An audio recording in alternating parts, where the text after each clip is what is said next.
घरामध्ये अगरबत्ती लावायचे काय फायदे आहे?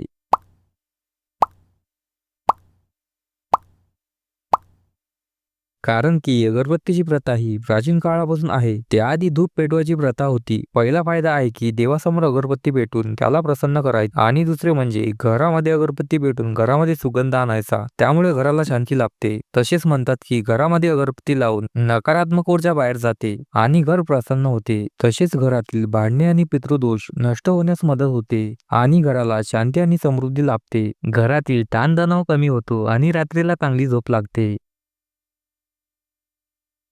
गॅस सिलेंडरच्या खाली छिद्र का असतात?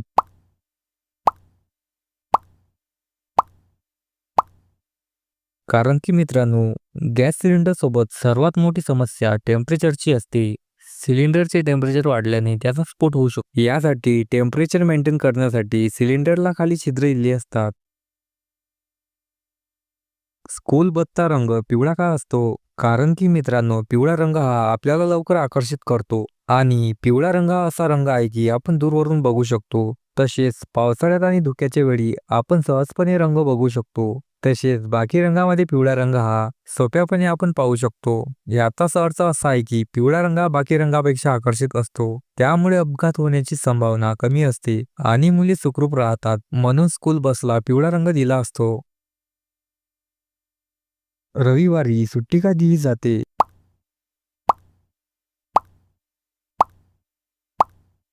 कारण की मित्रांनो, रविवार म्हणजे सुट्टीचा दिवस, आराम करायचा दिवस. पण तुम्ही हा कधी विचार केला आहे का, रविवारी सुट्टी का साजरी केली जाते? काय यामागे कोणते विशेष कारण आहे? तर चला मग आपण पाहूया. जगातील प्रत्येक देशामध्ये रविवारी सुट्टी साजरी केली जाते. सर्व शाळा महाविद्यालये बंद असतात. तसेच हिंदू शास्त्रानुसार असे सांगितले जाते की रविवारचा दिवस हा हप्त्यामधील पहिला दिवस असतो. या दिवशी पूजा अर्पणा केल्याने पूर्ण हप्ता मन शांत राहते आणि सर्व कामे सफलतापूर्ण होतात. तसेच इंग्लिश कॅलेंडरनुसार रविवार हा हप्त्यातील शेवटचा दिवस असतो. पूर्ण सप्ताह काम केल्यामुळे शरीर आणि मेंदूला आराम देण्यासाठी रविवारी सुट्टी दिली जाते आणि नवीन हप्त्याला नवीन ऊर्जासोबत काम करायला तयार होतो.